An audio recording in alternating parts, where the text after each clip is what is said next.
हम आज एक ऋषिराज की पावन कथा सुनाते हैं, पावन कथा सुनाते हैं। आनंद कंद ऋषि दयानंद की गाथा गाते हैं, हम कथा सुनाते हैं। हम एक अमर इतिहास के कुछ पन्ने पलटाते हैं। आनंद कंद ऋषि दयानंद की गाथा गाते हैं, हम कथा सुनाते हैं।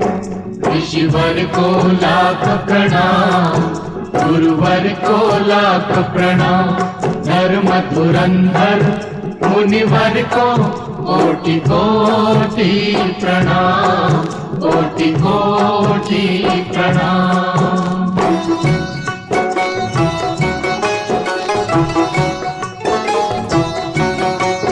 भारत के प्रांत गुजरात में एक गांव है टंकारा। उस गांव के ब्राह्मण कुल में जन्मा एक बालक प्यारा। बालक के पिता थे करसन जी, माँ थी अमृत बाई। उस दंपति से हम सब ने एक अनमोल निधि पाई। हम टंकारा की पुण्य भूमि को शीश झुकाते हैं। आनंद कंद ऋषि दयानंद की गाथा गाते हैं, हम कथा सुनाते हैं। ऋषिवर को लाख प्रणाम, गुरुवर को लाख प्रणाम।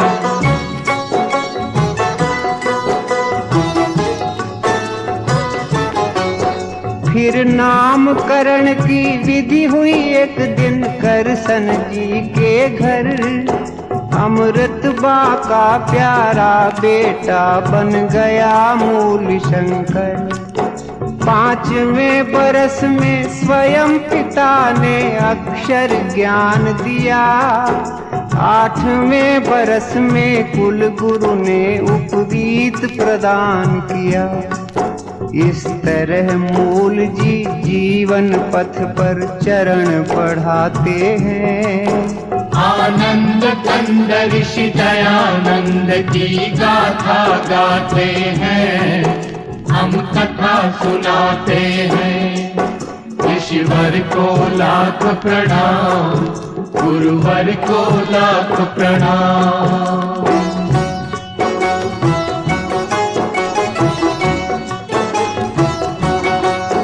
जब लगा 14वां साल तो एक दिन शिवरात्रि आई। उस रात की घटना से कुमार की बुद्धि चकराई।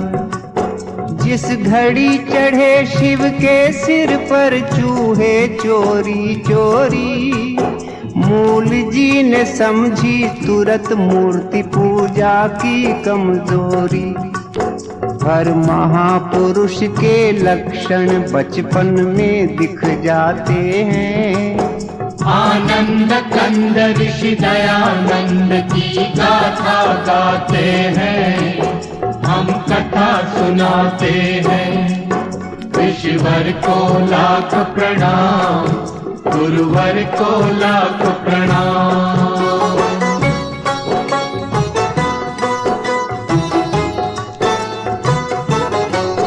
फिर एक दिन माँ से पुत्र बोला, माँ दुनिया है फानी, मैं मुक्ति खोजने जाऊंगा, फानी है ये जिंदगानी। चुपचाप सुन रहे थे बेटे की बात पिता ज्ञानी। जल्दी से उन्होंने उसका ब्याह कर देने की ठानी। इस भांति ब्याह की तैयारी करसन जी कराते हैं। आनंद कंद ऋषि दयानंद की गाथा गाते हैं, हम कथा सुनाते हैं। ऋषिवर को लाख प्रणाम, गुरुवर को लाख प्रणाम।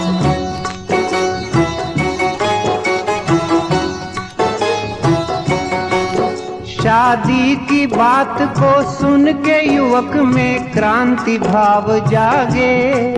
वो गुपचुप एक सुनसान रात में घर से निकल भागे।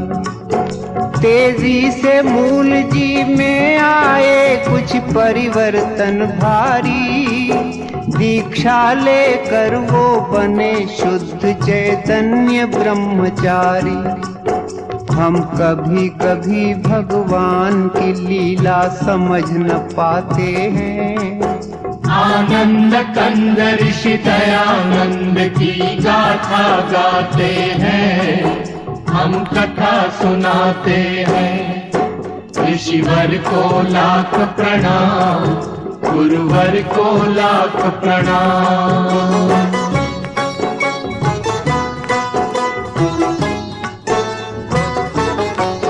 फिर जगह जगह पर घूम युवक ने योगाभ्यास किया। कुछ काल बाद पूर्णानंद ने उनको संन्यास दिया। जिस दिवस शुद्ध चैतन्य यहाँ सन्यासी पद पाए, वो स्वामी दयानंद सरस्वती उस दिन से कहलाए। हम जग प्रसिद्ध इस नाम पे अपना हृदय लुटाते हैं। आनंद कंद ऋषि दयानंद की गाथा गाते हैं, हम कथा सुनाते हैं। ऋषिवर को लाख प्रणाम, गुरुवर को लाख प्रणाम।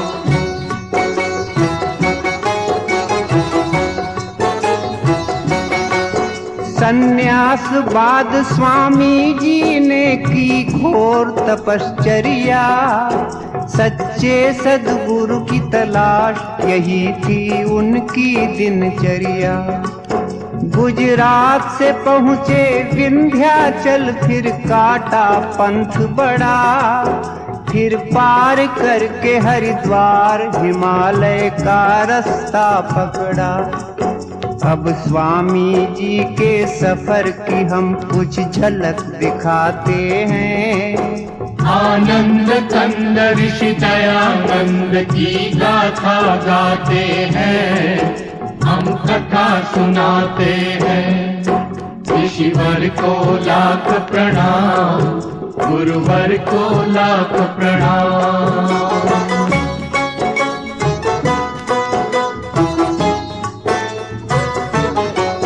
तीर्थों में गए, मेलों में गए, वो गए पहाड़ों में। जंगल में गए, झाड़ी में गए, वो गए अखाड़ों में।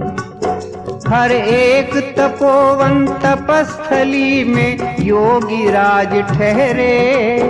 पर हर मुकाम पर मिले उन्हें कुछ भेद भरे चेहरे। साधु से मिले, संतों से मिले, वृद्धों से मिले स्वामी। जोगी से मिले, जतियों से मिले, सिद्धों से मिले स्वामी। त्यागी से मिले, तपसी से मिले, वो मिले अखड़ों से। ज्ञानी से मिले, ध्यानी से मिले, वो मिले फक्कड़ों से। पर कोई जादू कर न सका मन पर स्वामी जी के। सब ऊंची दुकानों के उन्हें पकवान लगे फीके। योगी का कलेजा टूट गया, वो बहुत हताश हुए। कोई सद्गुरु न मिला, इससे वो बहुत निराश हुए। आँखों से छलकते आंसू स्वामी रोक न पाते हैं। आनंद कंद ऋषि दयानंद की गाथा गाते हैं, हम कथा सुनाते हैं। ऋषिवर को लाख प्रणाम, गुरुवर को लाख प्रणाम।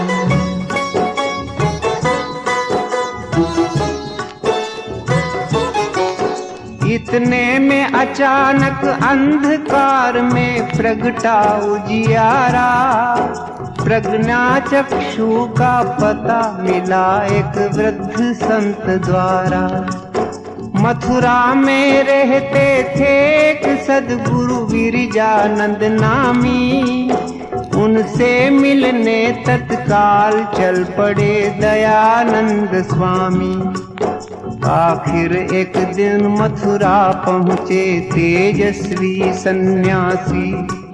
गुरु के दर्शन से निहाल हुई उनकी आंखें प्यासी। गुरु के अंतर चक्षु ने पात्र को झट पहचान लिया।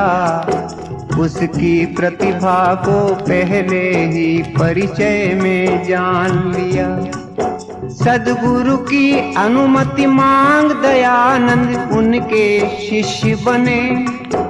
आगे चल करके यही शिष्य भारत के भविष्य बने। गुरु आश्रम में स्वामी जी ने जमकर अभ्यास किया। हर विद्या में पारंगत बन आत्मा का विकास किया। जो कर्मठ होते हैं वो मंजिल पा ही जाते हैं। आनंद कंद ऋषि दयानंद की गाथा गाते हैं, हम कथा सुनाते हैं। ऋषिवर को लाख प्रणाम, गुरुवर को लाख प्रणाम।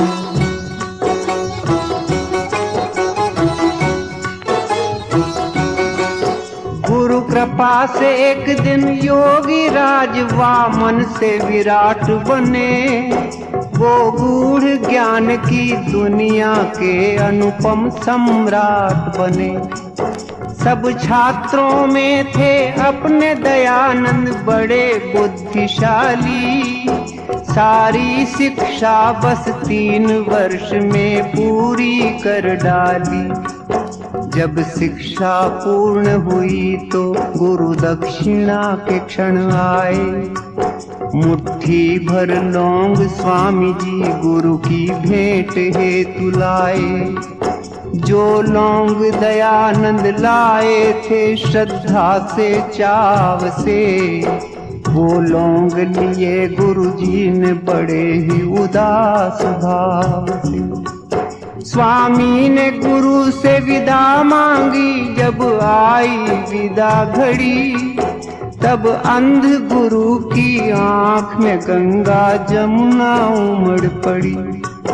वो दृश्य देख कर हुई बड़ी स्वामी को हैरानी। पर इतने में ही गुरु के मुख से निकल पड़ी बानी। जो वाणी गुरुमुख से निकली वो हम दोहराते हैं। आनंद कंद ऋषि दयानंद की गाथा गाते हैं, हम कथा सुनाते हैं। ऋषिवर को लाख प्रणाम, गुरुवर को लाख प्रणाम।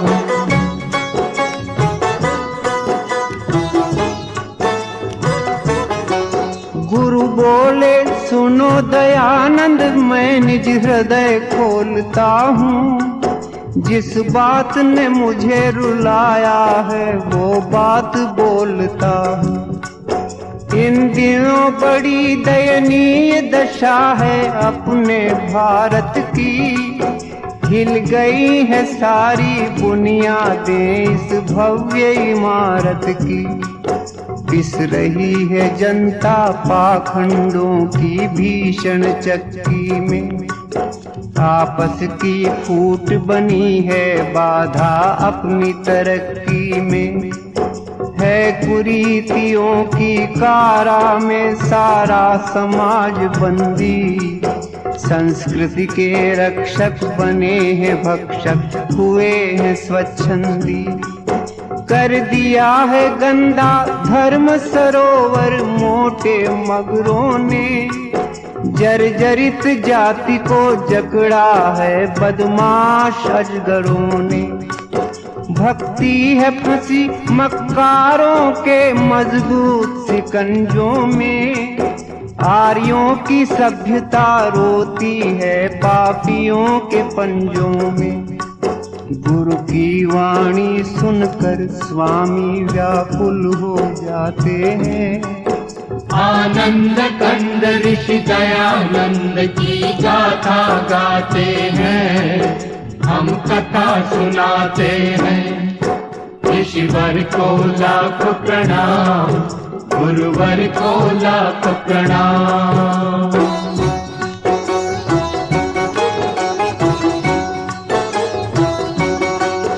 गुरु फिर बोले, ईश्वर बिकता अब खुले बाजारों में। आया है भयंकर परिवर्तन आचार विचारों में। हर चबूतरे पर बैठी है बंठन कर चालाकी। उस ठगनी ने है सबको ठगा, कोई न बचा बाकी। बीमार है सारा देश, चल रही है प्रतिकूल हवा। कोई ऐसा जो इसकी करे दवा। हे दयानंद इस दुखी देश का तुम उद्धार करो।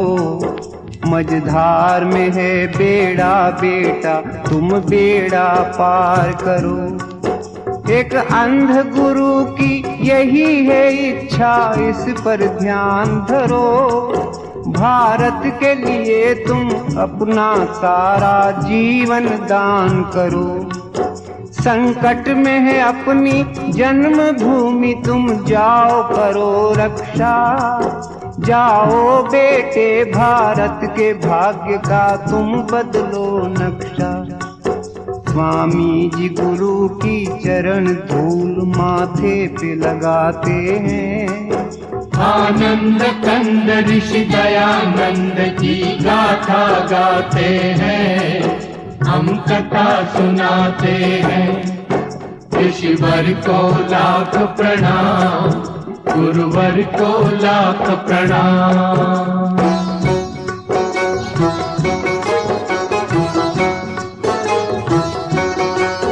गुरु की आज्ञा अनुसार इस तरह अपने ब्रह्मचारी करने को देश उद्धार चल पड़े बन के क्रांतिकारी। कर दिया शुरू स्वामी जी ने एक धुआंधार दौरा। हर नगर गांव के सभी कुंभकर्णों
भक्ति मेरे दुख सहने की शक्ति।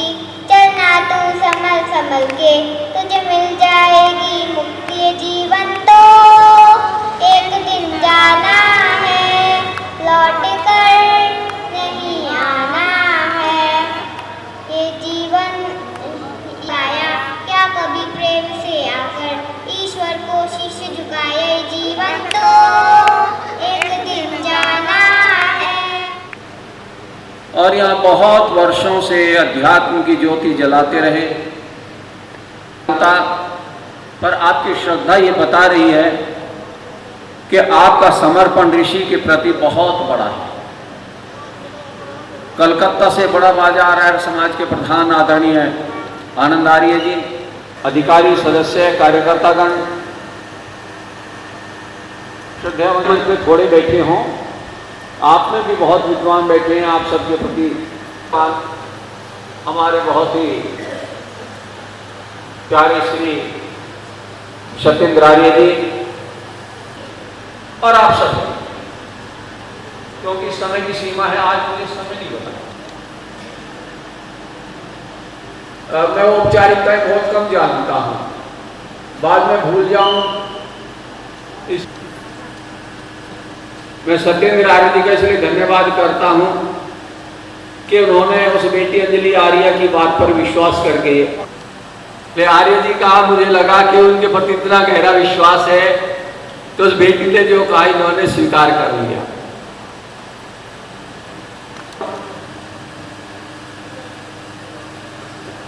कि बहन सरला जी ने मेरा जिस तरह से ध्यान रखा है, मुझे भी नहीं पता होता कि मेरे लिए कुछ व्यवस्था होगी, लेकिन चिंता उन्हें रहती है, मुझे नहीं। मैं बहन जी का, सारे परिवार का बहुत धन्यवाद करता हूं, उनके लिए मंगल कामना करता हूं कि महर्षि दयानंद जैसा व्यक्तित्व और जिन लोगों को इस देश में महत्व मिलना चाहिए था, उन्हें कोई स्थान नहीं दिया और कलम जो है उन्हीं के हाथ में रही और लंबे समय तक रही। इस कारण से महर्षि को केवल एक पृष्ठ, 1.5 या 2 पृष्ठ से ज्यादा इतिहास में स्थान नहीं मिला। और वो भी किस नाम पे मिला? कहते हैं बस स्वामी दयानंद सरस्वती समाज सुधारक थे, इससे ज्यादा इतिहास में दयानंद को स्थान, धर्म प्रचारक देख लिया, इससे ज्यादा कुछ में नहीं देख पाए। मैं आपको बताऊं, मैंने जब ऋषि को पढ़ा तो ऋषि को पढ़ने के बाद माताओं सज्जनों ध्यान से सुनना, मैं जिस निष्कर्ष पर पहुंचा हूं यह है कि महर्षि दयानंद एक साइंटिस्ट, एक वैज्ञानिक है, याद रखना। और कल्पना से नहीं कह रहा हूं, ये दयानंद को पढ़ने के बाद समझ में आता है, क्योंकि हम गुलाम थे और गुलाम। आप एक बात देखिए, आज आप सामान्य ज्ञान की पुस्तकें जो आपके बच्चों के पास है उन्हें उठाइए। जमाने के बड़े बड़े अंग्रेज अधिकारी और भारत के बड़े बड़े लोग, गोविंद रानाडे जैसे लोग वहां पर उपस्थित थे और उनकी उपस्थिति में श्रीकर बापूजी तलपदे ने विमान को उड़ाया था, अपने बनाए विमान को उड़ाया था और वो उड़ा था। और सुनो, केवल यूं नहीं, जिसे आज आधुनिक तकनीक कहते हैं रिमोट, उसमें पायलट ने पहली बार उड़ान आधुनिक काल में श्रीकर बापूजी तलपदे ने किया था, नहीं आपके बच्चों को बढ़ाया। मैं आपसे कहता हूं, अपने बच्चों को बोलना, वो मोबाइल पर दुनिया भर की बदतमीजियां देखते हैं, उन्हें बोलना कि एक यदि इस पे काम किया होता तो क्या दुनिया में आज ऋषि का नाम नहीं होता? शिष्यों की जिम्मेदारी थी, जिम्मेदारी नहीं निभाई। समाज सुधार का बहुत काम किया, शिक्षा में बहुत काम किया, किंतु ये क्षेत्र में छोड़ दिया जो सबसे महत्वपूर्ण था। ऋषि ने जब भाष्य किया है तो भाष्य में इतनी चर्चा करते हैं, जगह जगह शिल्प विद्या, विज्ञान विज्ञान विज्ञान का इतना विस्तार से वर्णन ऋषि करते हैं, लेकिन हमने ध्यान नहीं दिया। और एक मैं आश्चर्यजनक आपको बात बताता हूं, मैं महर्षि का वो उदाहरण लिख करके लेके आया हूं उन्हीं के शब्द सुनाने के लिए। आपने सुना होगा, आप जानते भी होंगे, सबसे जो सूक्ष्म जो पदार्थ है उसे परमाणु कहते हैं, जानते ना? महर्षि ने इसके संबंध में बड़ी महत्वपूर्ण चर्चा करी। क्या चर्चा करी है? जरा सुनना ध्यान से। यज्ञ की चर्चा है और यज्ञ की चर्चा करते हुए तो इनकी चर्चा चल रही थी, तो वहां पर प्रश्न किया है, शंका उठाई है। क्या कहते हैं कि सुगंध युक्त जो कस्तूरी आदि पदार्थ हैं उनको अन्य द्रव्यों में मिला के अग्नि में डालने से उनका नाश हो जाता है। ये पूर्व पक्ष कह रहा है। बोले आप आग में उसमें डाल रहे हो तो उनका विनाश हो गया। फिर यज्ञ से किसी प्रकार का उपकार नहीं हो सकता, किंतु ऐसे उत्तम उत्तम पदार्थ मनुष्यों को भोजन आदि के लिए देने से होम से भी अधिक उपकार हो सकता है। फिर यज्ञ करना किस लिए चाहिए, ये प्रश्न हुआ। तो उत्तर ये दिया, किसी पदार्थ का नाश विनाश नहीं होता, केवल वियोग मात्र होता है। ये समाधान आज का आधुनिक विज्ञान इस बात को कहता है कि पदार्थ कभी नष्ट नहीं होता। 1877 में। और परंतु यह तो फिर प्रश्न करें ऋषि, परंतु यह तो कहिए कि आप विनाश किसको कहते हैं। ध्यान देना, विनाश क्या होता है, विनाश को भी समझाया मैंने भी जीवन में ऋषि से सीखा विनाश किसे कहते हैं। विनाश माने हम भी नाश मानते खत्म हो गया, लेकिन यह विनाश को मैंने सीखा है जो प्रत्यक्ष आदि है, प्रत्यक्ष अनुमान उपमान शब्द एति अर्थापत्ति संभव अभाव। तो इस भेद से हम 8 प्रकार का दर्शन मानते हैं। इसी प्रकरण में आगे जो सबसे महत्वपूर्ण है मैं वो आपको बताने लगा। ये प्रकरण मैंने बताया तो आगे महर्षि लिखते हैं, नाश को समझने के लिए यह दृष्टांत है, ध्यान से सुनिया, कि कोई मनुष्य मिट्टी के ढेले को पीस के वायु के बीच में बल से फेंक दे, फिर जैसे वे छोटे छोटे कण आंख से नहीं दिखते, क्योंकि नश, संस्कृत के विद्वान जानते हैं नश धातु है, नश धातु से नाश बनता है। तो क्योंकि नश धातु का प्रदर्शन ही अर्थ है, जब अणु अलग अलग हो जाते हैं तब वे देखने में नहीं आते, इसी का नाम नाश है। तो नाश कर क्या हुआ, जो देख नहीं रहे केवल इसका नाम है। और जब परमाणु के संयोग से स्थूल द्रव्य अर्थात बड़ा होता है तब वह देखने में आता है। और परमाणु इसको कहते हैं कि जिसका विभाग फिर कभी न हो सके।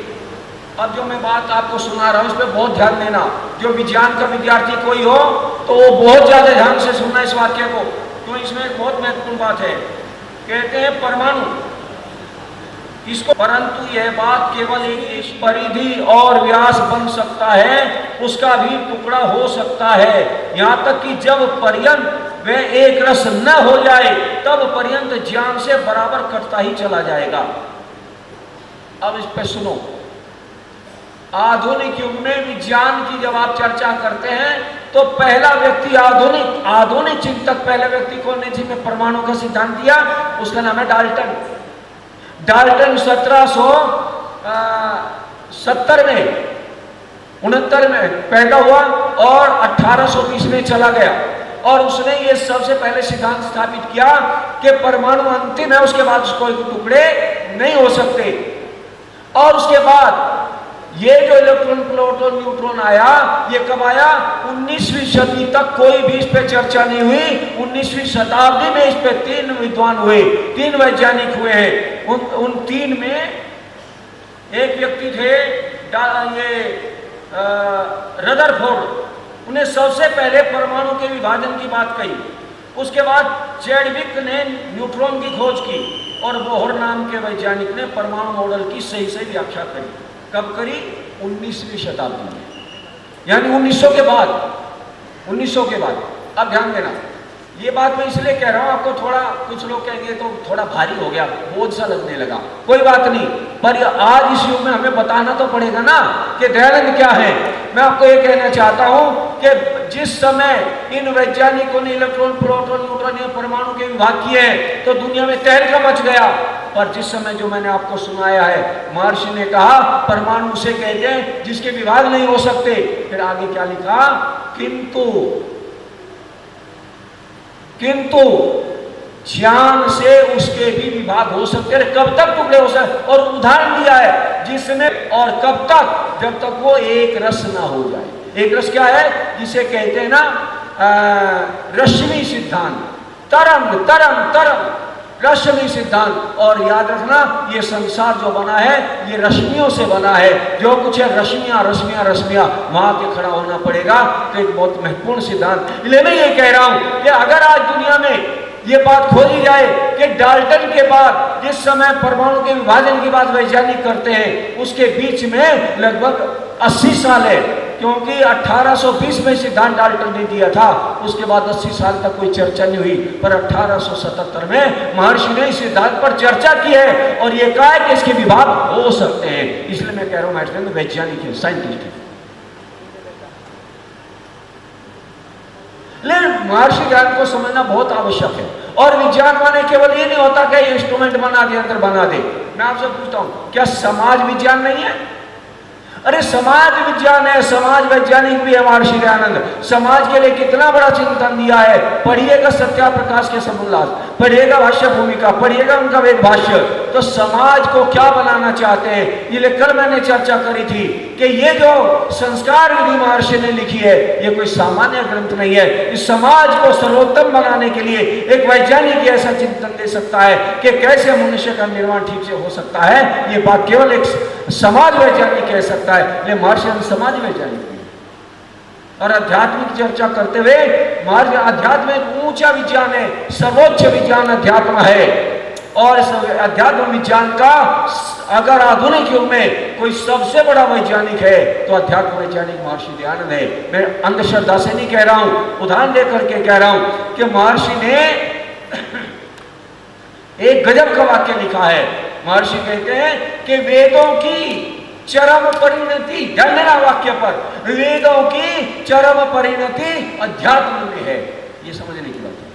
लेकिन दुनिया में चरम परिणति अध्यात्म है, ये कहने वाला पहला व्यक्ति आधुनिक युग में महर्षि दयानंद। महर्षि दयानंद को जिस दृष्टि से देखोगे आपको मिलेगा, महर्षि एक वैज्ञानिक है, एक साइंटिस्ट है। अब भूगोल पढ़िए, गणित उठाइए, गणित विद्या, भूगोल विद्या, खगोल विद्या, सारी विद्याओं पर, और केवल लिखा नहीं। अब मैं जानता हूं, मेरा भी संबंध रहा है, मैंने भी थोड़ी बहुत ही पढ़ाई, लेकिन मैं जब जाता हूं गोष्ठियों में विद्वानों की, तो वहां पर पेपर पढ़े जाते हैं। आज का जो वैज्ञानिक वो पेपर पढ़ता है, आज का जो शोध करने वाला पेपर पढ़ता है और पेपर पढ़ के सुना देता है और वो किसी गजट में छप जाता है, फिर उसे पदोन्नति में काम आता है। इतना होता है, इससे ज्यादा नहीं होता। और महर्षि दयानंद वो लिखते हैं और उसे व्यवहार में कैसे उतारें ये सबके सामने रखते हैं। ले महर्षि दयानंद एक वैज्ञानिक है, एक साइंटिस्ट है। मनुष्य का निर्माण कैसे, समाज का निर्माण कैसे, हर विषय पर महर्षि ने लिखा। और सबसे अच्छी बात यह कि महर्षि कभी विदेश नहीं गए, ये बहुत बड़ा एक बिंदु है।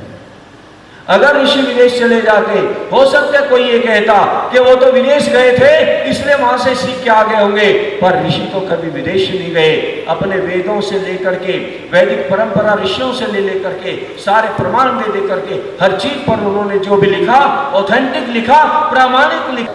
जब मैं आर्य समाज में आया हूं सन 82 में, तो मैं आपको बताऊं, मुझे एक आचार्य मिले थे, आचार्य विश्वबंधु शास्त्री।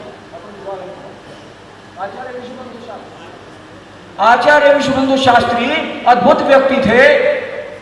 वो व्याकरण के, निरुक्त के अद्भुत विद्वान थे और उन्होंने मुझे सबसे पहले गुरुकुल कांगड़ी के लिए प्रेरित किया था। उनके साथ मुझे काफी रहने का अवसर मिला।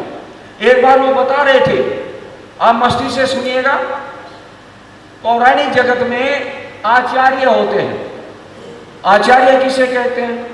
तो आचार्य विश्वबंधु शास्त्री पौराणिकों के साथ बातचीत हो रही थी, तो पौराणिकों ने कहा कि सुनो, तुम दयानंद को ऋषि कहते हो, वो तो आचार्य भी नहीं। आचार्य विश्वबंधु जी का स्थानांतरी क्या होता है? 3 ग्रंथ है, ब्रह्मसूत्र जिसे वेदांत दर्शन कहते हैं, श्रीमद् भगवद गीता, और तीसरा क्या है? उपनिषद। जो इन 3 पर भाष्य करता है वो आचार्य कहलाता है। शंकराचार्य, मध्वाचार्य, रामानंद और सब जितने नाम देखेंगे तो सब ने इन 3 पर भाष्य किए, सब आचार्य बने। तो उन्होंने कहा कि दयानंद को ऋषि कहते हो, वो तो आचार्य भी नहीं है, जरा आनंद लीजिए। तो आचार्य विश्वबंधु शास्त्री कहते हैं, अच्छा सुनो, आचार्यों ने किन पे भाष्य किया? बोले ब्रह्मसूत्र, भगवद गीता और उपनिषद। बोले सबका मूल क्या है? बोले वेद। तो आचार्य जी मस्ती में कहते हैं, बहुत हंसमुख थे आचार्य विश्वबंधु जी। वो कह रहे हैं कि सुनो, जो ऋषि दयानंद ने वेद पर भाष्य किया है, ये आचार्यों पे किसके किया? ग्रंथ आचार्य शास्त्री जी सुना रहे थे। वो कह रहे हैं कि एक बार मुझे पूछ लिया, पुरानी भाषा में, आजकल कहते हैं ना हम कितने पढ़े लिखे हैं, तो पुराने लोगों की भाषा क्या थी? के पास है? क्या पास हो भाई, तुमने क्या पास कर रखा है?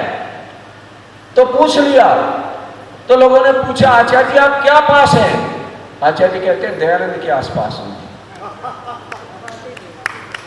आनंद लीजिएगा। आचार्य जी ने सुना दिया, पूछा आप क्या पास है? वो तो डिग्री पूछ रहे थे। आचार्य जी कहते मैं दयानंद के आसपास हूं। आचार्य जी ने तो सामान्य रूप से बात सुना दी। मैं उस समय आया था, मैं सन 82 में आर्य समाज आया, तब मेरी बात समझ में आई कि दयानंद के आसपास क्यों होना है। पहले दयानंद को जाने, दयानंद कौन है। एक बार पूछ लिया, दयानंद जरा बताओ तुम्हारा मत क्या है, तुम्हारा मत क्या है? ऋषि कहते मेरा अपना कोई मत नहीं है, जो वेद का मत है वही मेरा मत है। ध्यान देना माताओं सज्जनों, ऋषि का अपना कोई मत नहीं है। क्या है? जो वेद का मत है वही मेरा मत है। समझने का प्रयास करें, वेद का मत किसका मत है? वेद किसका है? वही मेरा मत है। इसका ये हुआ कि वेद परमात्मा का मत है। ये दयानंद का जो मत है, दयानंद का विचार है, वो वेद का विचार है, वो ईश्वर का विचार है। याद रखना माता से।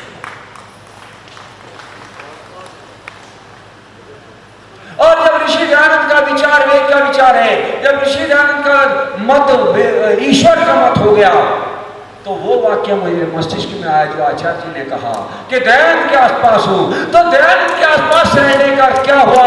दयानंद के आसपास रहने का ये हुआ, हम वेद के आसपास। आनंद को देखो, गौर से देखो, ध्यान से दिखाओ, एकाग्रता से देखो और निष्पक्षता से देखो।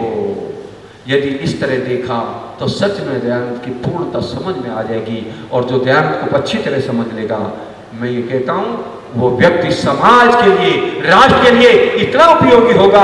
इसलिए आपको चलते चलते बस ये घड़ी ये कहती है कि समय तो हो गया, पर गृहस्थियों आप याद रखना, अपने बच्चों को दयानंद के साथ जोड़ने का भरपूर प्रयास करो। आपको रोना नहीं पड़ेगा, रोना नहीं पड़ेगा। कल एक वाक्य मैंने बुजुर्गों का सुनाया था, जिसकी संतान सुखी उसका जीवन सुखी, और जिसकी संतान दुखी उसका जीवन दुखी। मैंने कितने ऐसे मेरे संपर्क में हैं जिनकी संतान, घर में कोई कमी नहीं है, लेकिन संतान गलत निकल गई तो वो रोते हैं, दुखी हैं, अशांत हैं, किसी चीज की कमी नहीं है। और मैं इस परिवार को, मेरे बहुत परिवार है, ये परिवार है सत्येंद्र, वो गाते थे। किसी ने पूछा क्यों भाई तुम दयानंद के गीत क्यों गाते हो? हमने कहा दयानंद के गीत गौरव गुणों को हम ही जो न गाए, कहो कौन गाए, कहो कौन गाए। उन्हीं के पदों की जब दयानंद का चिंतन समाज में लागू होगा, दुनिया के लोग दयानंद के चिंतन को स्वीकारें। दयानंद के चिंतन को जन जन तक पहुंचाने के लिए ये 200वीं जन्म जयंती मनाई जा रही है। मैं इन्हीं शब्दों के साथ आप सबके लिए मंगल कामना करता हूँ। आपने ध्यान से सुना, और भाई सत्येंद्र जी को और आप पूरे वैदिक विचार मंच को मैं बहुत बधाई देता हूँ। आपने बहुत सुंदर कार्यक्रम रचा, और आपकी आज की शोभा यात्रा, आपका सारा कल का कार्यक्रम, हर कार्यक्रम आपका बहुत सुंदर हुआ, बड़ा महत्वपूर्ण हुआ, बहुत सफलता हुई। इस सफलता को बहुत बहुत हृदय से बधाई, शुभकामना, आशीर्वाद। ओम और भजन न लूट लो जिसका दिल चाहे, मैं शोर मचाऊं गली गली। तो ये प्रयास हम तो कर रहे हैं, अब इसके अंदर कौन कितना ग्रहण करे और कितने अपने जीवन में लागू करे, ये उनके अपने भाग्य और कर्म पर निर्भर करता है। अब मैं अगले कार्यक्रम के रूप में हमारे युवा मंडली महिला सदस्यों को मैं बुलाना चाहता हूँ ऋषि गाथा गाने।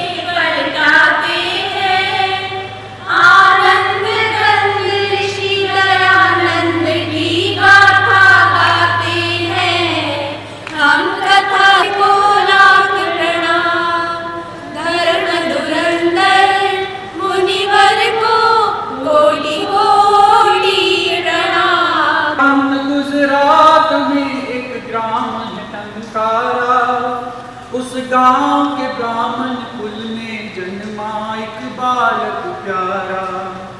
बालक के पिता के कर संपत्ति से हम सबने लाख प्रणाम।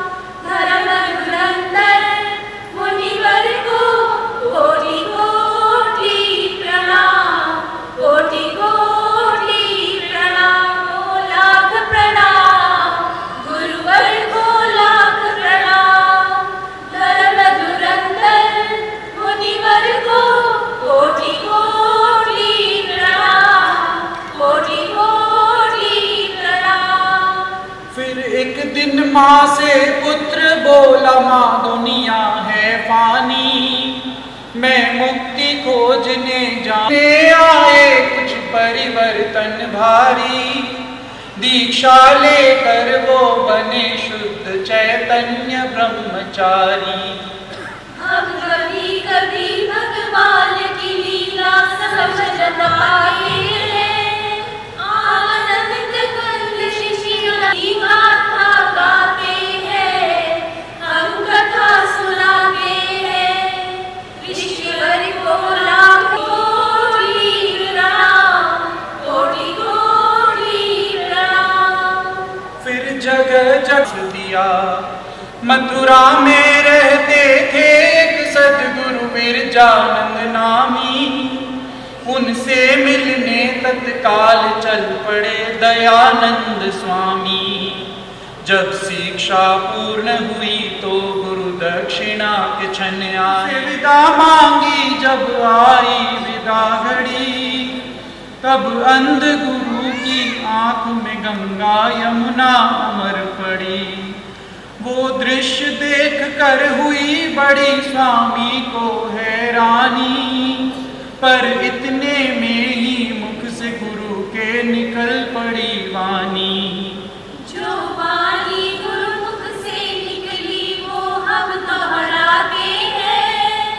आनंद कंद ऋषि दयानंद की गाथा गाते हैं, हम कथा सुनाते हैं। ऋषिवर को लाख प्रणाम, गुरुवर को लाख प्रणाम। धर्म धुरंधर मुनिवर को कोटि कोटि प्रणाम, कोटि कोटि प्रणाम। बोलता हूँ जिस बात ने मुझे रुलाया है वो बात बोलता हूँ। इन दिनों बड़ी दयनीय दशा है अपने भारत की। हिल गई है सारी बुनियादें इस भव्य इमारत की। बीमार है सारा देश, चल रही है प्रतिकूल हवा। दिखता है नहीं कोई ऐसा जो इसकी करे दवा। हे दयानंद इस दुखी देश का तुम उद्धार करो। मझधार में है बेड़ा बेटा, तुम बेड़ा पार करो। इस अंध गुरु की यही है इच्छा, इस पर ध्यान धरो। भारत के लिए तुम अपना सारा जीवन दान करो। संकट में अपनी जन्मभूमि तुम जाओ करो रक्षा।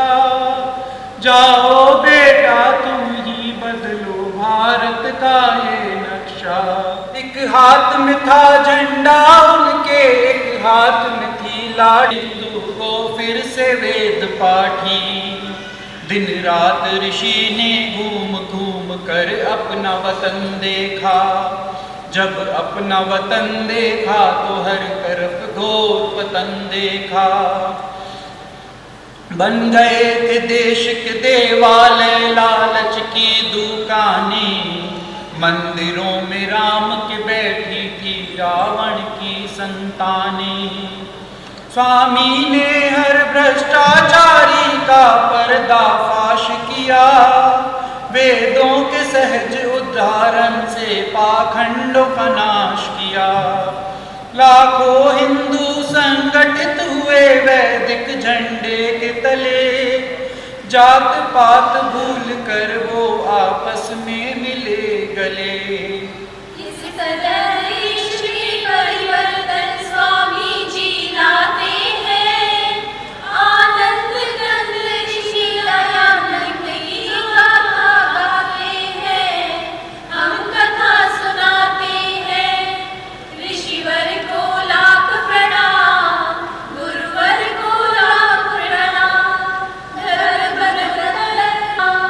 उन दिनों बोलती थी घर घर में मर्दों की तूती, हर पुरुष समझता था औरत को पैरों की जूती। ऋषि ने जुल्मों से छुड़वाया अबला बेचारी को, जगदम्बा के सिंहासन पर बैठा दिया नारी को। स्वामी जी देख सके ना विधवाओं की करुण व्यथा, करवा दी शुरू तुरंत उन्होंने पुनर्विवाह प्रथा। सब भेदभाव अपना गुरु, सत्संग कथा प्रवचन कीर्तन घर घर हो गए शुरू। अगणित जिज्ञासु आने लगे स्वामी की सभाओं में, मच गई धूम वैदिक मंत्रों की 10 दिशाओं में। इतने में जोधपुर का आमंत्रण स्वामी पाते हैं, आनंद कंद ऋषि दयानंद की गाथा गाते हैं। हम कथा सुनाते हैं, ऋषिवर को लाख प्रणाम, गुरुवर को लाख प्रणाम। मुनिवरों कोटि कोटि प्रणाम, कोटि कोटि प्रणाम। मैं ये इसलिए कह रहा हूँ, कल हमने 108 जोड़े का यज्ञ रखा था सुबह प्रारंभिक कार्य में। ईश्वर की कृपा से निर्विघ्न और इतनी सुंदर व्यवस्था, इसके लिए मैं अनिल जी का विशेष धन्यवाद करता हूँ। ये ग्रीन, ये कारपेट और ये शेड, मतलब लोग इतने मंत्रमुग्ध हुए और इतना सुंदर यज्ञ हुआ, तो ये प्रभु की कृपा है। मुझे भी पता था ये अनिल ने ले रखा है। मैंने जब पता चला अनिल जी को बोला भैया करो ना, 4 बार बोला आप करो ना भैया, क्यों दिमाग लगाते हो। आज मैंने उनको बोला भाई कृपा है, इस तरह का सहयोग परमात्मा दे रहे हैं। उसके बाद सायंकालीन सत्र भी चला। आज वो जुलूस निकला, लगभग हम 700-800 लोग, जो मैं भी नहीं एक्सपेक्ट कर रहा था। और इतनी सुंदर तरीके से पानीपत की मोड़ से यहाँ तक आए निर्विघ्न, ये भी परमपिता परमात्मा की कृपा है।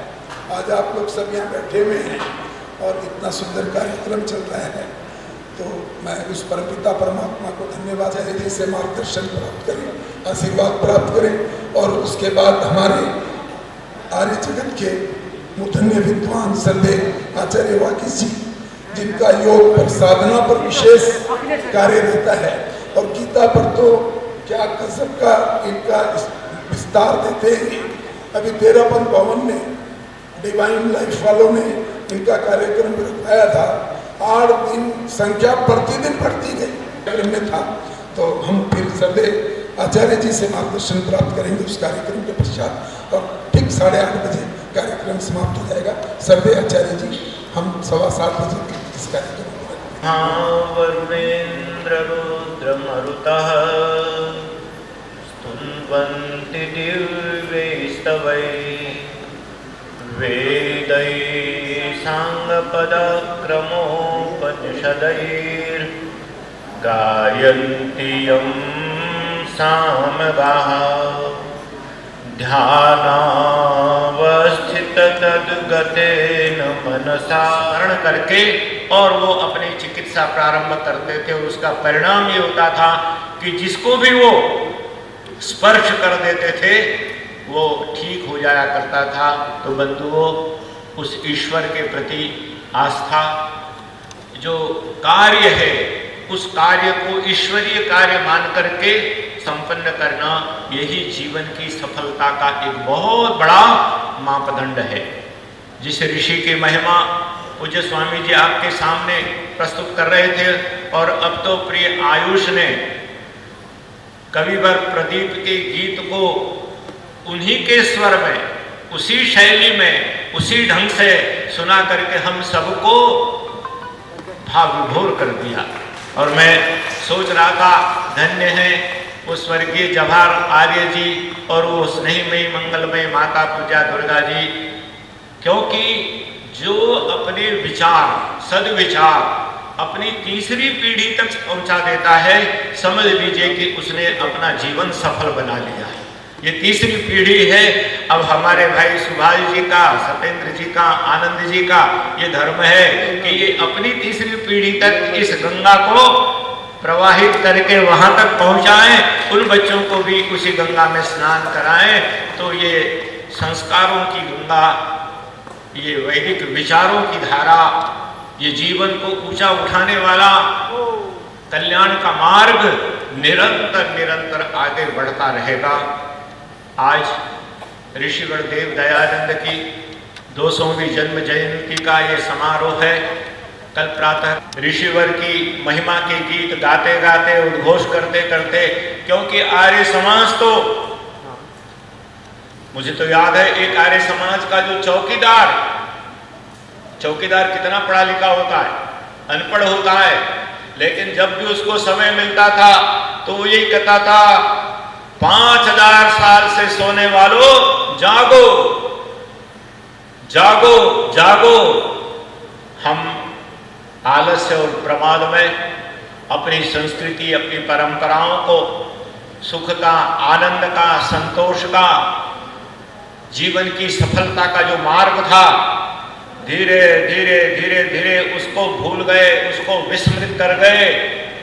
अब समय आया है कि हम अंगड़ाई लेकर के जग जाएं। आप जानते हैं, शेर यदि सोया हुआ हो तो उसके ऊपर चूहे भी उछल कूद मचाते हैं, लेकिन जब शेर जाग जाता है और गर्जना करता है तो बड़े बड़े लोगों के हृदय भी प्रकंपित हो जाते हैं, भयभीत हो जाते हैं। ये वर्ष, ये समय भारत रूपी सिंह के जागने का, गर्जन करने का, पूरी दुनिया को जगाने का समय है। और परंपरा का जो उजाला है, प्रकाश है, उसके माध्यम से वो जागरण दुनिया में हो सकता है। जब मैं ऋषि दयानंद को स्मरण करता हूँ तो आंखों के सामने बहुत सारे सुंदर सुंदर चित्र आ जाते हैं। आप सब जानते हैं कि भारत में संस्कृत और हिंदी में जिन महापुरुषों के जीवन को लेकर सर्वाधिक साहित्य का निर्माण हुआ है, उसमें या तो मर्यादा पुरुषोत्तम श्री राम है, या कुरुक्षेत्र के मैदान में गीता का उपदेश देने वाले सुदर्शन चक्रधारी योगेश्वर श्री कृष्ण हैं, और उसके बाद या तो गौतम बुद्ध है, वर्धमान महावीर है। हुआ था महर्षि दयानंद सरस्वती। मैं भी पढ़ रहा था, एक लेखक, इतिहास लेखक, महर्षि दयानंद का जीवन चरित्र लिखने वाले जब टंकारा गए और उनको बताया गया कि यही वो कक्ष है जहां पर मूल शंकर का जन्म हुआ था, तो बताते कि बहुत देर तक वो उस दीवार को चूमते रहे, उन खंभों को चूमते रहे, उस दरवाजे को चूमते रहे, और झर झर उनके आंखों में से आंसू प्रवाहित होते रहे कि यही वो स्थान है जहां मूल शंकर ने जन्म लिया था। यहीं से भारत का भाग्योदय प्रारंभ हुआ था, यहीं से भारत का सूर्य उदित हुआ था, जिसने पूरी दुनिया में जाकर के उजाला फैलाया। वो क्या चाहते थे ऋषिवर दयानंद? उनका ऋषि दयानंद क्या चाहते थे? 4 पंक्तियों में संस्कृत के एक कवि ने बड़ा सुंदर लिखा है, मैं आपको ये समर्पित करता हूं। क्या लिखते हैं? विलसतु पुनः भव्य वेदांशुमाली संस्काराणां भवतु महतां पावनानां प्रचारः वर्षतु वेदामृतजलधरो वारिधारां प्रवर्धन् लोकस्वान्ते सकल सुखदा स्यन्दतां स्नेहधारा। मैं बड़ी विनम्रता से कहना चाहता हूं कि भारत में जन्म लेकर और किसी हिंदू आर्य परिवार में जन्म लेकर यदि हमने संस्कृत भाषा नहीं पढ़ी, यदि हमने वेद नहीं पढ़े, उपनिषदों का स्वाध्याय नहीं किया, गीता का वाचन नहीं किया, मानने के बाद भी हम बहुत कुछ सौभाग्य से वंचित हैं। संस्कृत इस देश की जीवन रेखा है, संस्कृत इस देश की आत्मा है, वेद इस देश की धड़कन है, और उस धड़कन को, उस आत्मा को, उस जीवन रेखा को यदि हमने उपेक्षित कर दिया तो समझ लीजिए कि हमने बहुत कुछ पाकर के भी बहुत रेस्मिन विलसत पुनः भव्य वेदांशुमाली। भाषा देखे, अंशुमाली कहते हैं सूर्य को। इस संसार में भव्य वेद रूपी सूर्य फिर से जगमगाए, वेद का प्रकाश चारों दिशाओं में फैले। सबसे पहली ऋषि की यही इच्छा थी, इसलिए उन्होंने लिखा वेद का पढ़ना पढ़ाना और सुनना सुनाना सबका परम धर्म है। उन्होंने कहा कि मैं अपनी कोई बात दुनिया को कहने के लिए नहीं आया हूं, जो ऋषियों ने कहा, जो वेदों ने कहा, उसी बात को बताने के लिए आया हूं, सुनाने के लिए आया। विलसतु पुनः भव्य वेदांशुमाली। संस्काराणाम भवतु महताम पावनानाम प्रचार। और जो हमारी संस्कारों की परंपरा थी, हम इंतजार नहीं करते थे कि बालक जब विद्यालय में जाएगा, यूनिवर्सिटी में पढ़ेगा, किसी कॉलेज में पढ़ेगा, तब उसको ज्ञान प्राप्त होगा, तब उसको विद्या मिलेगी। नहीं, जन्म से पहले ही गर्भाधान संस्कार से ही जीवन के निर्माण का पाठ पढ़ाना प्रारंभ कर दिया जाता था। आप सब जानते हैं, अभिमन्यु ने माता के गर्भ में ही चक्रव्यूह प्रवेश करने की विद्या सीख ली थी। मुझे एक प्रसंग याद आता है। एक सुंदर पति पत्नी, दोनों गौरवर्ण, दोनों सुंदर, मानो वो कामदेव हो और वो साक्षात अप्सरा हो। लेकिन उनका जब पहला पुत्र पैदा हुआ तो वो बिल्कुल काला कलौटा हबसी जैसा। पति को अपनी पत्नी के चरित्र पर संदेह हुआ कि जब हम दोनों सुंदर हैं, हमारी पहले की कई पीढ़ियां सुंदर हैं, तो हमारे घर में ये काला हबसी बालक कहाँ से उत्पन्न हो गया। उन्होंने तलाक के लिए कोर्ट में सुना, पत्नी को भी सुना। जज साहब, न्यायाधीश कुछ समझ नहीं पा रहे थे कि बात क्या है, लेकिन बुद्धिमान थे न्यायाधीश, रिश्वतखोर नहीं थे, ईमानदार थे। इसलिए उन्होंने सोचा कि विषय की गहराई तक पहुंचना चाहिए, सच्चाई को जानना चाहिए। तो उन्होंने किसी एक वकील को नियुक्त किया कि जाओ, जिस कक्ष में ये देवी बालक के जन्म से पूर्व निवास करती थी, उसको जाकर के देखो और फिर उसकी रिपोर्ट दो। वो गए तो क्या देखा कि जिस शैया पर वो देवी रोज शयन करती थी, सोने के लिए जाती थी तो उसकी दृष्टि उधर पड़ती थी। प्रातःकाल जब उठती थी तो उठते ही दृष्टि उधर पड़ती थी। दिन में न जाने कितनी बार उस चित्र को देखा करती थी, और उस चित्र का जो प्रतिबिंब था उसके गर्भस्थ शिशु पर इस प्रकार से पड़ा कि उसी प्रकार का बालक उसकी कोख से पैदा हुआ। जज साहब ने समझा कि पतिदेव का चरित्र भी उज्जवल है, पत्नी का चरित्र भी गंगा जल के समान निर्मल है, लेकिन ये जो बहुत बड़ी भूल हुई, इस भूल के कारण इनके घर में इस प्रकार के कुरूप बालक का जन्म हुआ। तो ये संस्कार, इसलिए हम देखते हैं बालक के जन्म से पूर्व ही कितने संस्कार हैं। गर्भाधान है, सीमंतोन्नयन है, पुंसनवन है। जन्म के बाद तत्काल जात कर्म संस्कार है, नामकरण है, अन्नप्राशन है, निष्क्रमण है, चूड़ाकर्म है, उपनयन है। ये बाल्यकाल में, क्योंकि वो अवस्था ऐसी होती है कि माँ अपने बालक को जैसा बनाना चाहे उसको वो बना सकती है। इसका लिए कहा संस्काराणाम भवतु महताम पावनानाम प्रचारा। और वर्षतु वेदामृत जलधरो वारिधाराम प्रवर्षण। जब वर्षा नहीं होती है तो हम दुखी हो जाते हैं। और बंधुओं, जब तक वेद रूपी जो अमृत के बादल हैं, उन बादलों में जो अमृत निकलता आ नहीं सकती, जीवन में प्रसन्नता का प्रवेश हो नहीं सकता, तब तक संतुष्टि हो नहीं सकती। और मानव निरंतर धनम धनम धनम धनम इसी दौड़ में भागा चला जाता है।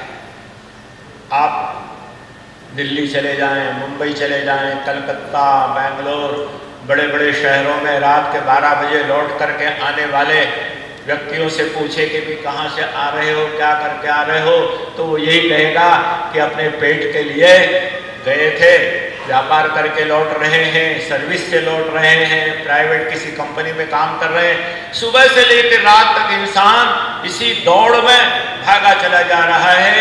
उसके पास समय नहीं है कि अपने आत्मा के लिए, अपने जीवन के लिए, अपनी प्रसन्नता के लिए, अपने आनंद के लिए, अपने जीवन का निर्माण करने के लिए, अपने तन को, अपने मन को, अपनी आत्मा को आनंदित करने के लिए वो गंगा में स्नान करते रहे। और चौथी बात ऋषि क्या चाहते थे? लोकस्वान्ते सकल सुखदा स्यंदताम स्नेहधारा। संस्कृत भाषा कितनी मीठी भाषा है। मैं समझता हूं दुनिया में संस्कृत से और अधिक मधुर भाषा, मीठी भाषा हो नहीं सकती। लोकस्वान्ते, लोगों के अंतःकरणों में सकल सुखदा, सबको सुख प्रदान करने वाली स्नेह धारा, प्रेम की धारा स्यंदताम निरंतर प्रवाहित होती रहे।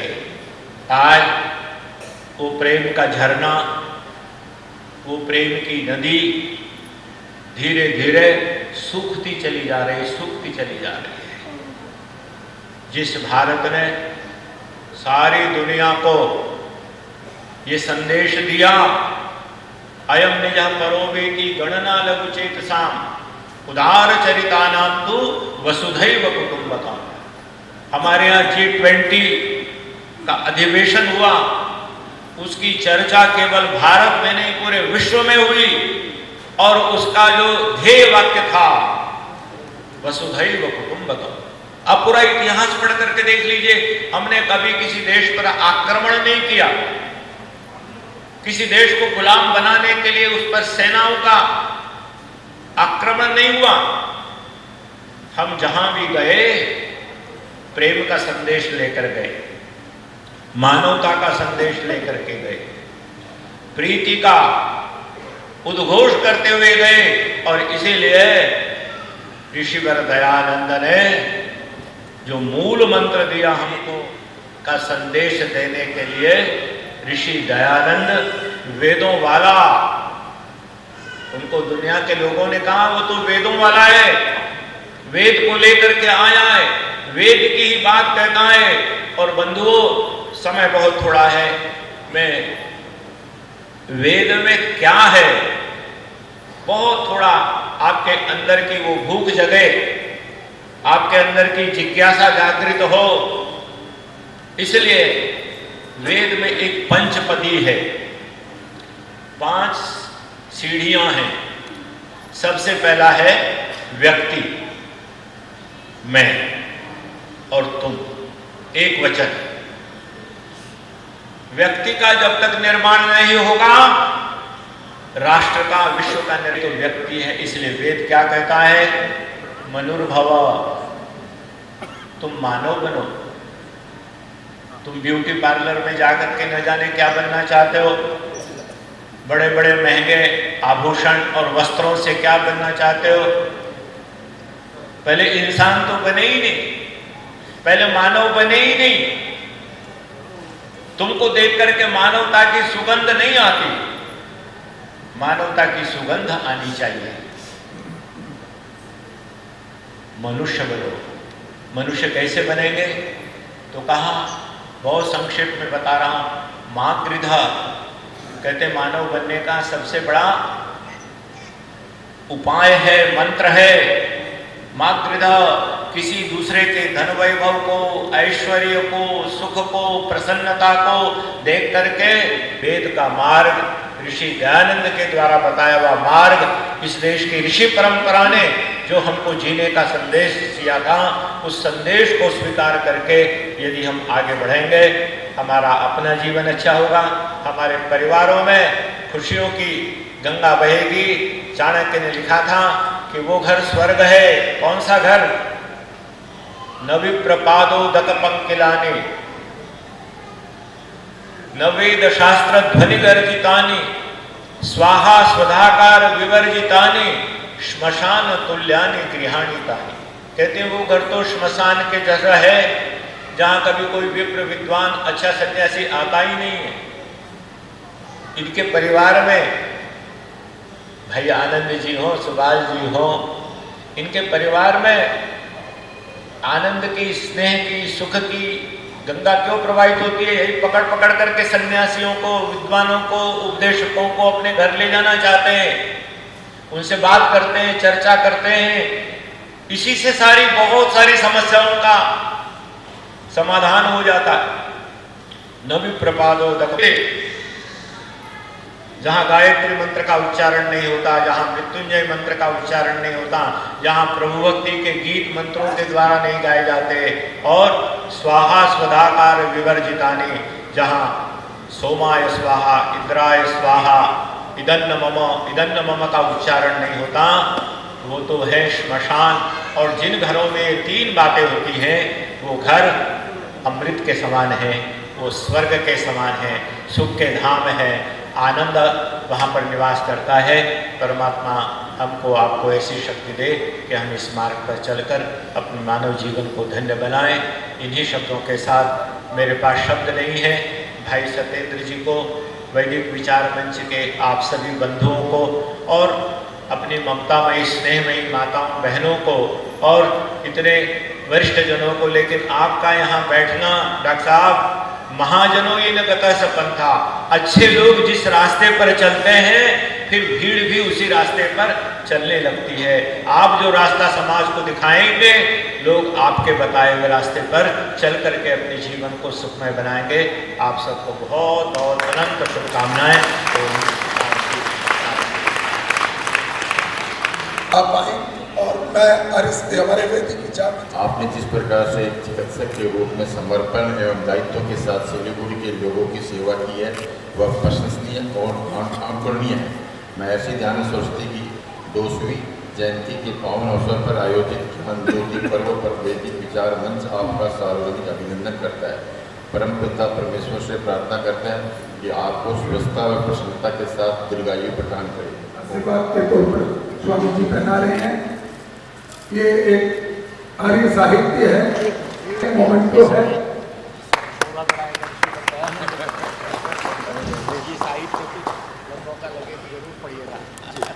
तो आभार प्रकट करता हूँ कि आपने मुझे इसके लिए चुना। मैं कभी उम्मीद भी नहीं करता था कि आप इसके लिए मुझे चुनेंगे। समाज के जितने विद्वान यहाँ व्यक्ति उपस्थित हैं, उन सभी को प्रणाम करता हूँ, और यह कहकर मैं सबको धन्यवाद देते हुए दायित्व के साथ सिलीगुड़ी के लोगों की सेवा की है, वह प्रशंसनीय और अनुकरणीय है। महर्षि ज्ञान सरस्वती की 200वीं जयंती के पावन अवसर पर आयोजित ज्ञान ज्योति पर्व पर वैदिक विचार मंच आपका सार्वजनिक अभिनंदन करता है। परम पिता परमेश्वर से प्रार्थना है कि आपको स्वस्थता और प्रसन्नता के साथ दीर्घायु प्रदान करें। ओम शांति।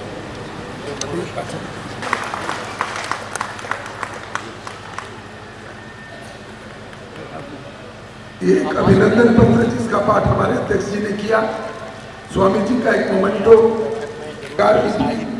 दैनिक गुटका, इस प्रकार से। अब मैं डॉक्टर साहब से निवेदन करूँगा। बहुत लोगों से बहुत परिचय और रिलेशन भी बने। हमारे आर्य जी भी, का पूरा परिवार भी है, और मुझे यहाँ के शहर से इतना प्यार, इतना सम्मान मिला है जिसकी मैंने कभी उम्मीद भी नहीं की। और आज इस आर्य समाज के इस महान पर्व पर, महान उत्सव पर मुझे सबने एक चयन करके तो सार्वजनिक अभिनंदन किया है, इसके लिए मैं सबको बहुत बहुत धन्यवाद देता हूँ। मैं जीवन भर पूरी लगन से इस शहर के लोगों की सेवा करने की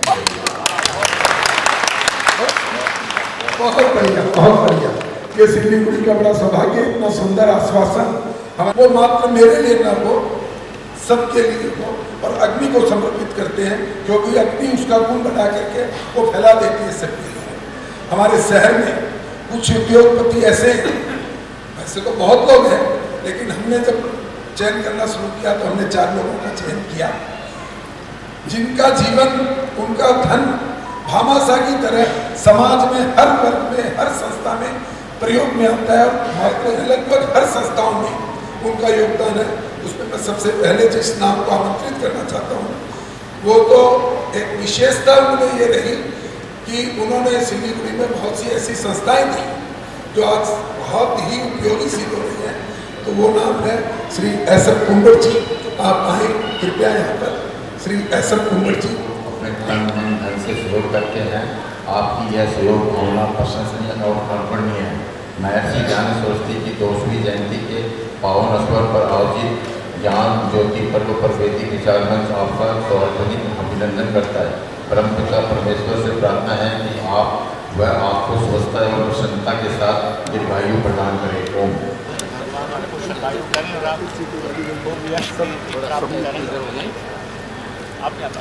जी का मोमेंटो और ये आप साहित्य, क्योंकि इस मान में कहीं पर अहंकार चढ़ जाता है, और अहंकार की वजह से हम अपने लक्ष्य से भटक जाते हैं, विचलित हो जाते हैं। इसलिए मैं चाहता हूँ कि जो मैं कुछ भी काम कर रहा हूँ वो मैं अपने लिए कर रहा हूँ, मैं औरों के लिए नहीं कर रहा हूँ। हमें कुछ नहीं जाता है, लेकिन मेरी इतनी धारणा है साथ में सब कुछ जाता है। आप चाहे बंगलो, गाड़ी, घोड़ा, इतना ऐश्वर्य ले जा सकते हैं, बशर्ते आपका पास जो भी है संपदा, उसका कन्वर्शन करना सीख जाइए। उसको कन्वर्ट कर लीजिए तो आपको कन्वर्ट या पुण्य में कीजिए या पाप में कीजिए, दोनों का आपको मिलेगा ही मिलेगा। जैसा कि बार बार कहता हूँ, मैं अमेरिका जाना हो तो डॉलर करना पड़ता है, तो कन्वर्ट करना पड़ता है। तो हमारी संपदा यदि हम पुण्य में कन्वर्ट कर ले तो हमें निश्चित रूप से अगले जन्म में मिलेगा। आपको एक एग्जाम्पल भी दे सकता हूँ। मेरा जन्म मेरे हाथ में नहीं है। जन्म मेरे हाथ में होता, निर्वाणी प्राइम मिनिस्टर बने और मैं असिस्टेंट मैनेजर अकाउंटेंट बन के चलते रहा। तो जन्म मेरे हाथ में नहीं, लेकिन मृत्यु मेरे हाथ में है, और मृत्यु को संवारना मेरे हाथ में है। मृत्यु मुझे ले जा नहीं सकती। मृत्यु पर्व के रूप में मनाने के चाहता हूँ, मैं उसी लक्ष्य पर काम कर रहा हूँ। अब आज मैंने सुना स्वामी जी से, डॉक्टर महावीर जी से, आचार्य जी से पहले सुना स्वामी दयानंद जी का 200वीं जयंती पर आपने मुझे बुलाया। दयानंद में ही सब कुछ समाहित है। मेरी जो अपनी मानना है तो दया ही जिसका है वो निकम्मे कामों से पाप से बहुत वंचित हो जाएगा। इसलिए सदा अपने पास ध्यान रखो मेरे हृदय में कितनी दया और कितनी बुद्धि हो रही है, उसको आपको जज करना है। और जज नहीं कर सकते, और आप दिखावा कर लोगे। जितने आप दया करते सीढ़ियाँ चढ़ते जाओगे, आनंद आनंद आनंद पे चलते जाओगे। मैं सत्येंद्र भाई का मेरे को तो सम्मान है, बड़े सम्मान करते रहते हैं, मुझे इनसे डर भी लगता है। और साथ ही आचार्य यहाँ सम्मानित किया, मैं लगता है मुझे मेरा भार बढ़ गया है। और आज डॉक्टर महावीर जी से, स्वामी जी से मैंने जो सुना है, मैं अपने जीवन में अंगीकार करने का कोशिश करूँगा। मैं स्वामी जी, डॉक्टर महावीर साहब जी और आचार्य जी को प्रणाम करते हुए, वैसे मैं बता दूँ कि रामदेव जी बाबा भी हमारे घर में ठहरे थे। तो पहला उनका यही करवाया प्रोग्राम, तो मुझे अपने आप को प्रणाम देता हूँ। बहुत बहुत धन्यवाद। अब मैं राम कुमार गोयल जी, जिन्हें सम्मान से आपके गोयल में ऐसा बोलते हैं, आप आए। आरके गोयल भाई साहब। यह सहयोग भावना प्रशंसनीय और अनुकरणीय है।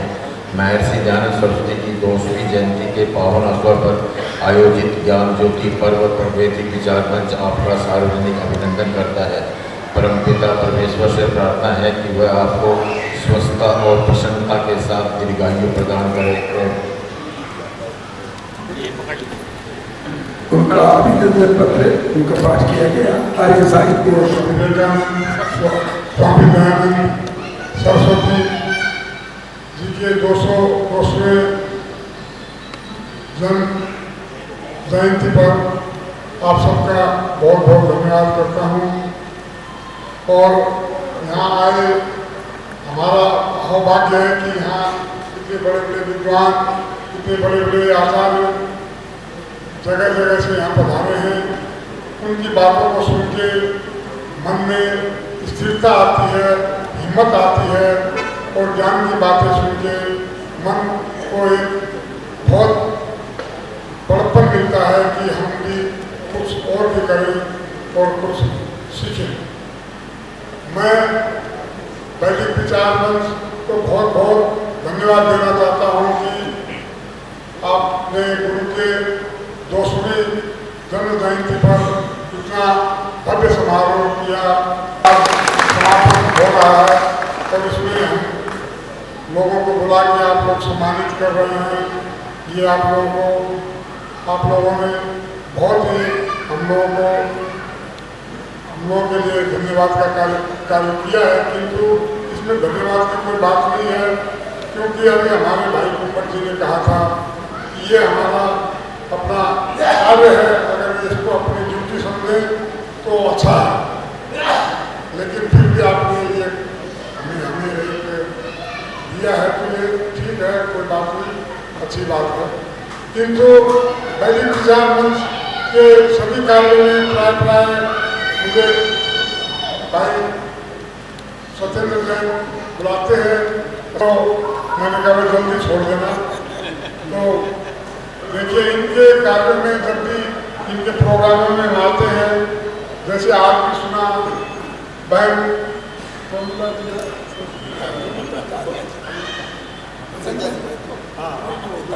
अमृता आर्य जी के भजनों को सुन के मन में इतनी जागृति हुई, इतना अच्छा लगा कि क्या बोलूं। और महापुरुषों के विद्वानों के बातों को सुन के तो मतलब काया ही पल हो गई। तो क्या है कि इनके जो भी कार्यक्रम होते हैं उन कार्यक्रम मिलता है और उसी के उसको जितना भी हम लोग मन में रखेंगे तो हम सामाजिकता को अच्छी तरह निभा सकेंगे, समाज को संस्कार बना सकेंगे। यही हम सबकी विचार है, हम सबका विचार है, हम सबको ये करना भी चाहिए। इन्हीं शब्दों के साथ मैं आपको वैदिक विचार मंच को भी धन्यवाद देते। आपके हृदय के भाव हम समझ सकते हैं। अब मैं चर्चा इस प्रकार बताना चाहता हूँ। देखिए, जैसे अभी हमारे मामा जी शब्द ही प्रयोग करूँगा क्योंकि वो मेरे बहुत अच्छे मित्र के मामा जी है कुंवर जी। वे मामा जी ने बड़ी प्यारी बात कही। आपकी यह सहयोग भावना प्रशंसनीय एवं अनुकरणीय है। महर्षि दयानंद सरस्वती की 200वीं जयंती के पावन अवसर पर आयोजित ज्ञान ज्योति पर्व पर वैदिक विचार मंच आपका सार्वजनिक अभिनंदन से प्रार्थना है कि वह आपको स्वस्थता एवं प्रसन्नता के साथ दीर्घायु प्रदान करे। ओम।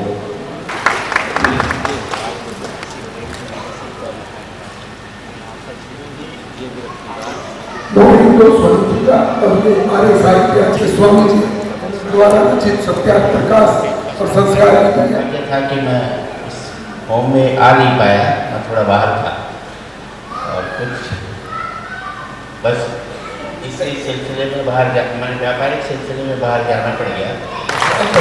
आपने तो गागर में सागर वैसा कर, लेकिन मनोज सिंह जी ने किसी भी तरह का चारित्रिक खान पान का कोई समझौता नहीं किया और एक ऐसे मुकाम पर है जब नई पीढ़ी इनसे प्रेरणा ले सकती है। मैं स्वागत करता हूँ। वर्तमान भौतिकता के प्रवेश में धनार्जन की ऊंचाइयों पर पहुंचकर आपने परिवार को साथ लेकर चलते हुए अपने चरित्र, आचरण, व्यवहार और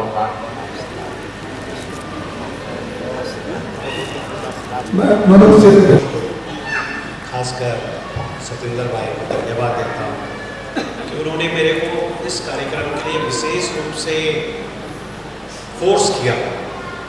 आपको आना है, मेरे को आना है, तुमको आना है, आदेश था सतेंद्र भाई का। तो मैं चूँकि कलकत्ता आदेश दे दिया कि नहीं आना ही है, ठीक है, फिर मैं चला आया। तो आने से मुझे जो स्वामी जी के, आचार्य जी के जो वचन सुनने को मिले, उनके जो विचार सुनने को मिले, वो बहुत हमारे जीवन में बहुत रेयर वेद की तरह रहता है। थोड़ी बहुत पढ़ भी लेता हूँ, तो आज आके मैं अपने आप को बहुत प्रिविलेज्ड महसूस कर रहा हूँ। मेरे को इस तरह का अवसर मिला, आगे इस तरह का अगर मुझसे अवसर मिले तो मैं जरूर आने की चेष्टा करूँगा। व्यवहार और खान पान को शोभनीय रखना आपके व्यक्तित्व की विशेषता है।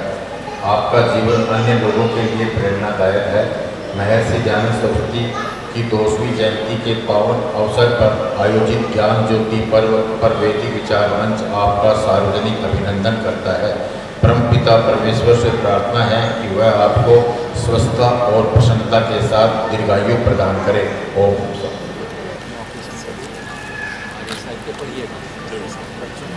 खान पान को शोभनीय रखना आपके व्यक्तित्व है। महर्षि दयानंद सरस्वती की 2वीं जयंती के पावन अवसर पर आयोजित ज्ञान ज्योति पर्व पर वेदी विचार मंच आपका सार्वजनिक अभिनंदन करता है। परमपिता परमेश्वर से प्रार्थना है कि वह आपको व्यक्तियों का जिक्र करना चाहूँगा। मैं जब कलकत्ता में पढ़ता था, श्री आनंद देव जी आलिया, जिनका आशीर्वाद और मार्गदर्शन मुझे मिला, और श्रीमती राधा देवी आलिया, जिन्होंने मुझे माँ का स्नेह दिया और मुझे एक पुत्र के रूप में स्वीकार किया।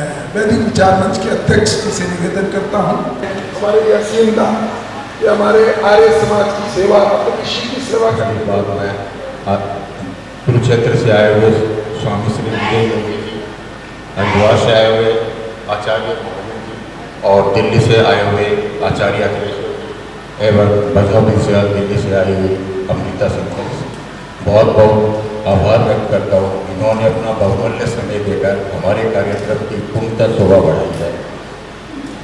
और मैं अध्यक्ष के नाते यदि 2 ध्रुव की कल्पना करूँ इस प्रोग्राम को सफल बनाने में, तो एक मेरा अनुज सत्येंद्र और दूसरा पंडित सफल बनाने के लिए पूरी टीम का सहयोग तो होता ही है। अब आज के जो विशेष आमंत्रित सदस्यों में मैं सभी मेंबरों का, सभी सदस्यों का बहुत बहुत धन्यवाद देता हूँ, जिन्होंने समय पर आके अपना अभिनंदन स्वीकार किया और अपने बहुमूल्य समय को निकालकर हमारा सहयोग किया। इसके लिए मैं सभी का बहुत बहुत करता हूँ। धन्यवाद। राजेश जी, हमारे कोषाध्यक्ष, मदन जी, अनूप जी, किशन आर्य, राजेश जी हमारे पूर्व मंत्री, मतलब प्रत्येक व्यक्ति ने अपने आप को इस कार्यक्रम में झोंका। और बसु जी को तो मैंने इसीलिए बुलाया कि इनके बिना तो इतना बड़ा कार्य संभव ही नहीं हो सकता था। शांति वनस्पतया शांति विश्वे देवा शांति ब्रह्म शांति सर्व शांति शांतिरेव शांति शाम शांति रेधि ओम शांति शांति शांति ओम। सभी भगवान की, योगदास श्री कृष्ण भगवान की, भारत माता की, गौ माता की, आर्य समाज, ओम झंडा, मैं भी ध्वनि